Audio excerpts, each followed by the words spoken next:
Do you want to know how you can access the new version of 1xBet? If yes, then this video is for you. Hello and welcome to TechTube. It's your host back again with yet another interesting tutorial video. In this video, I'm going to teach you how you can access the new version or the newest version of 1xBet. So go ahead and open any browser on your PC and go to 1xbet.com. After you go to 1xbet.com, you will be currently logged into the old version and you can see the new version. The updated 1xBet website is your key to great victories. Enjoy the best speed and the fastest bets. 1xBet is the path to life you deserve. So go ahead and click on New, which is over here.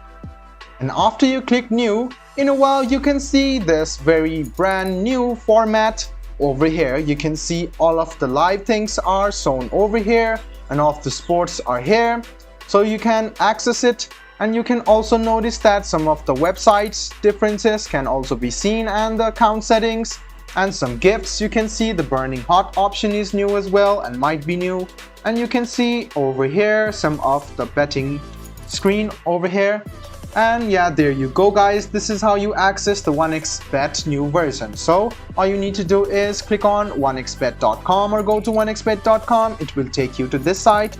Go ahead and click on New option, which is over here, and the site will be reloaded and you will be headed to the new version of 1xBet. I hope this video was helpful for you. If you still have any kind of confusion, please do mention us on the comment section down below. Like the video, subscribe to the channel, and do hit the bell button for more. Hope to see you in the next video as well. Until then, goodbye, take care, and make sure you enjoy.